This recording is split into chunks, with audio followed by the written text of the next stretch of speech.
ñu ngi leen di nuyu di leen jaajëfal yéen ñuy suivre chaîne bii di xalaat TV ñu leen di dalalaat ci seen jàngatu bés bi.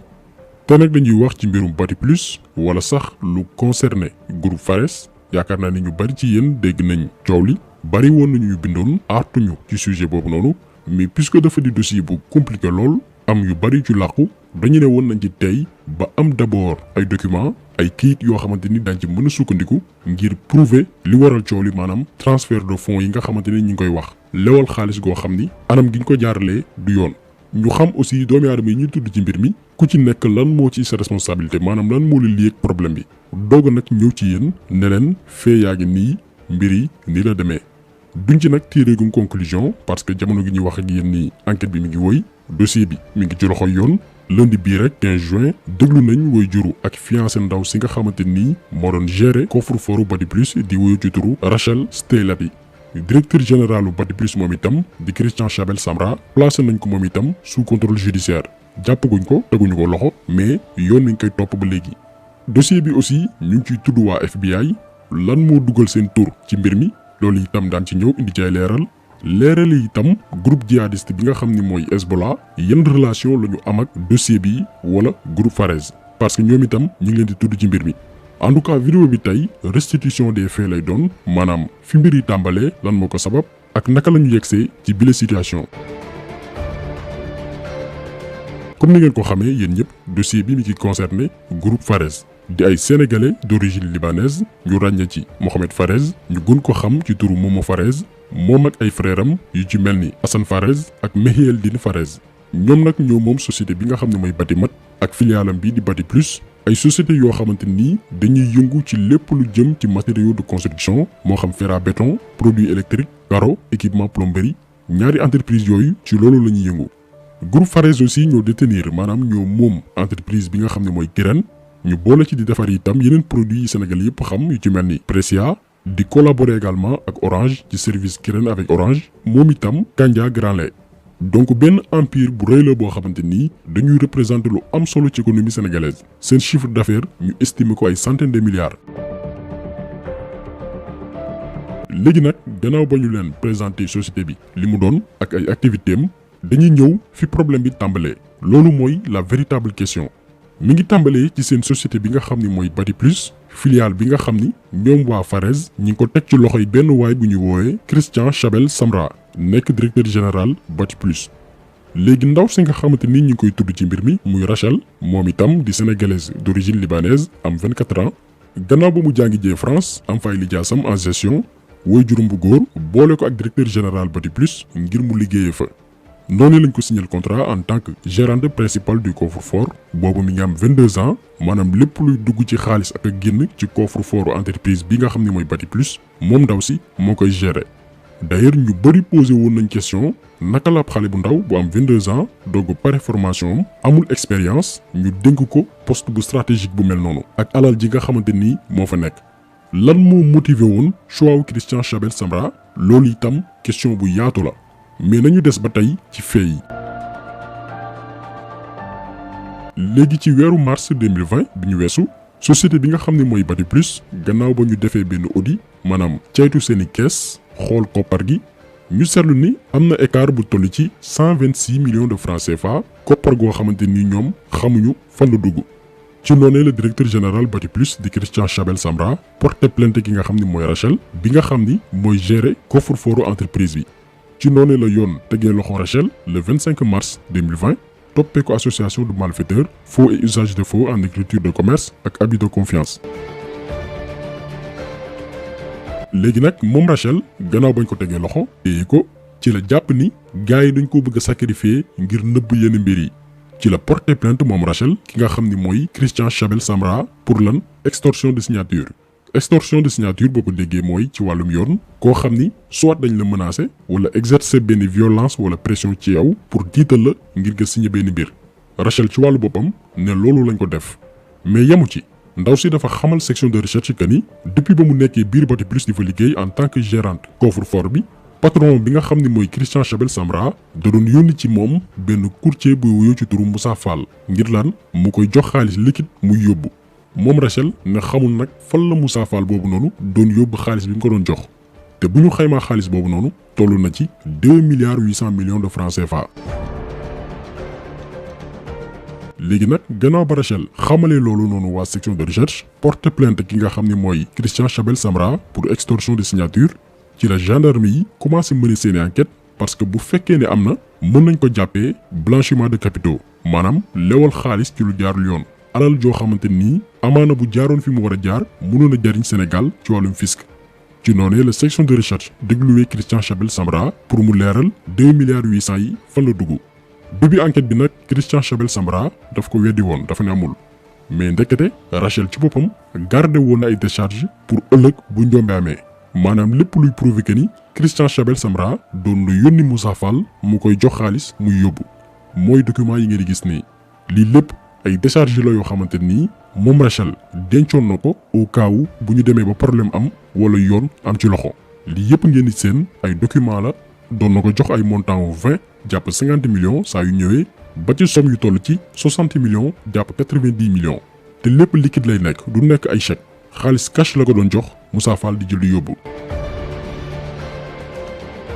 ci seen enquête nag section de recherche compté nañ lu toll ci 65 reçus maanaam juróom benn fukki reçus ak juróom yoo xam ni buñ ko xaymaa ci xaalis toll na ci 2,8 milliards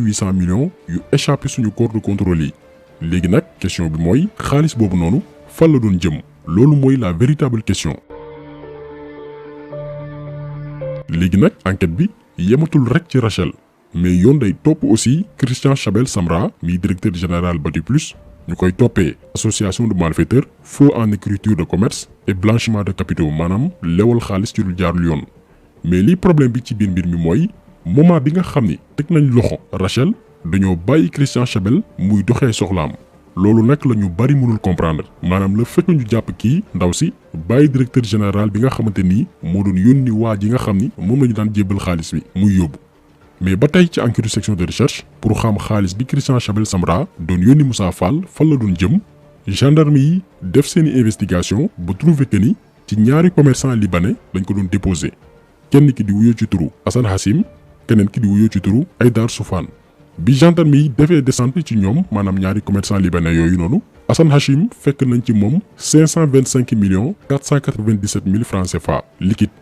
kii di Aïdar Soufane moom fekk nañ ci moom 48,483,000 francs CFA ba tey xaalisu liquide lépp ay dollars la ak ay euros te loolu xaalis bi Moussa Fall mujjee déposé la ci ñoom boolewuñ ci yeneen dépôt yi nga xamante ni defoon na ko parce que Moussa Fall ci fàttali courtier Batiplus la depuis ay at. donc imagine leen ñaata milliards moo échappé suñu corps de contrôle yi maintenant xam nañ fan la Moussa Fall doon yóbbu xaalis bi mais lan moo taxoon ñu ko doon jox commerçant yooyu noonu di Hassan Hachim ak Aïdar Soufane loolu mooy beneen question bu mag bi. bi section de recherche laajee Christian Chabel Samra lu tax ñuy rawale xaalis bu toll noonu ci ay magasin nee na dañ ko doon jaarale foofu pour après yóbbu ko banque biñ ko njëkkee déglu loolu la wax. léegi nag comme que banque moom boo fa déposé xaalis dinañ la jox reçu ne la déposé nga sàngam ci bés sàngam ak heure bii gendarme yi laaj Christian Chabel Samra ak Moussa Fall xaalis bañ daan déposé ci magasin wu naaru libanais yooyu noonu ngir mu jóge fa dem banque lañ fa jotoon déposé ci lu weesu ana reçu bi wane ni xaalis boobu ci banque lañ ko déposé woon kenn ci ñoom ñaar génnewul reçu buy wane ni xaalis mës naa jaar foofu noonu dem banque kon la fa Moussa Fall jotoon déposé lu bokkut ak li gendarme yi gis ba tey kenn xamul fu mu dugg. loolu nag moo tax ñenn ñi doon njortu ne xaalis boobu noonu la ko taxoon jóg mooy financer waa Hezbollah. Hezbollah comme ni ngeen ko xamee benn groupe islamiste la bu basé wu Liban réew yi ci mel ni États-Unis Canada Australie wala Hollande ñoom dañoo boole groupe boobu noonu muy waa Hezbollah ci seeni liste organisation terroriste yi. réew mu ci mel ni États-Unis ñoom bañ na ko ba ñuy rëbb waa Hezbollah moo xam fépp fu ñu mënti nekk dañ leen di wër parce que dañ leen jàppee danger. léegi nag lan moo indi waxi waa Hezbollah ak groupe Fares lan moo tax ñu bari ne xaalis ba ñu doon coow ci ñoom la jëm ba tax ñu ne FBI dugal na ci loxoom loolu lañ fas yéene leeral. entreprise bi nga xam ne mooy Batimat te jur filiale bi nga xam ne mooy Batiplus te famille Fares moom ko seen benn jarbaat bu ñuy woowee Abbas Fawaz mooy directeur général bi moo ko jiite mais moom Abbas Fawaz en 2013 FBI daf ko boole woon ci liste agent wu Hezbollah yi nga xamante nii ñi ngi opérer ci Afrique soo jant maanaam ñun Sénégal suñu réew yi bu ñu demee ci site département du trésor américain dinañ ko fa fekk moom turam nañu traduire d'abord page bi pour mu gën a accessible liste baa nekk nii def nañ lien bi ci description vidéo bi pour qu'après ngeen mën a dem vérifier mënuñu lire lépp mais ci tënk américains yi dañu ne moom Abbas Fawaz kenn la ci responsable département des relations étrangères bu Hezbollah d'ailleurs ñoom américains yi ne nañ Abbas Fawaz mooy chefu Hezbollah biir Sénégal te di fi jouer itam rôle bu am solo ndax daf leen fi recruter ay membres ñu rax ci dolli ne gannaaw bi conflit Israël-Hezbollah bi amee en 2006 moom Abbas Fawaz dafa créer benn groupe bu ndaw yi Hezbollah ngir lan promouvoir organisation bi waaye itam di leen wutal koppar goo xamante nii dina leen permettre ñu mën a xeex États-Unis ñooy wax ba tey ñu ne ci seen site bi Abbas Fawaz utiliser na ay marché yi mu am biir Dakar Sénégal pour collecter ay fonds maanaam alal ju baree bari ngir dooleel waa Hezbollah waaye itam di yaatal li mu seeni ndaw. donc bu fekkee ni moom Abbas Fawaz tey muy directeur général Batimat bu groupe Fares te américains yi ciblé ko maanaam boole ko ci seen liste boo xamante nii dañ koy rëbb di ko wër waa FBI bu ñu déggee ni ay milliards ne transfert de fonds la yoo xamante nii kenn xamul fa la naroon jëm forcément mbir mi day intéressé waa États-Unis ndax dañuy jàpp ni fii ci Sénégal la seen noon yi di defaroo donc ñun gëm nañ ni américains yi dossier bi ñor na leen trop intéressé na leen te duñ ko bàyyee noonu loolu mooy situation bi tey. léegi nag ñun Sénégal lan mooy nekk suñu taxawaay ci mbir mi ñoo ngi déglu di xaar fu wànnent di mu jéggi bëtam mais gis nañ ni du n'importe qui la suñu way takk der yi jàmmaar lool seetlu ngeen ni ba moment bi ñuy def vidéo bi nii Rachel kese la ñu teg loxo mais Christian Chabel Samra bi nga xam ne moo doon yónni Moussa Fall ngir mu doon jëli xaalis di yóbbu ba léegi mi ngi doxi soxlaam seulement dañ ko placer sous contrôle judiciaire mais kenn teewu ko. beneen question bi mooy ñoom Mohamed Fares yi nga xam ne ñoo moom société bi luy seen responsabilité ci mbir mi loolu aussi laaj la boo xamante nii ba tey amaguñ ci tontu mais comme ni ñu ko waxee woon ci njëlbeenu vidéo bi rek dossier la boo xamante nii ba tey mi ngi ci loxo yoon mënaguñ ci tirer conclusion mais li wér te wér mooy du yomb ci ñi nga xam ne ñooy def enquête bi du yomb ci juge yi nga xam ne ñoo war a àtte après du yomb ci ñi nga xam ne itam impliqué wu nañ directement ci affaire bi te ba léegi kenn xamagu leen parce que mbirum ponkal la ñoo xam ni bariwul ci réew mi ñu amul fu ñu jaar ak yow ba ci ay média am na média yoo xamante ni tey ñemewuñu laal sujet bii nii parce que ay intérêt yu rëy ñoo làkku ci ginnaaw parce que benn ay entreprise lañ yor yoo xam ni dañuy dugal koppar ci média yi pour ay publicité ay partenariat donc lépp lu laal ak loo xam ni du seen intérêt mun nañ casser contrat bi te bu boobaa média bi mooy perte. am na aussi ñeneen ñoo xamante ni mës nañ jaar ak ñoom feneen te duñu laal sujet bii nii ñun nag libre nañ mën nañ traiter lépp lu laal ak njëriñu Sénégal teg ko ci gëstu teg ko ci ay preuve yoo xamante ni da nga koy làmb daj amaana daañ si dellu si waat ak yeneen leeral bu enquête bi avancé ñu ngi leen di gërëm di leen jaajëfal di leen di daje beneen yoon ci beneen jàngat jaa ngeen jëf.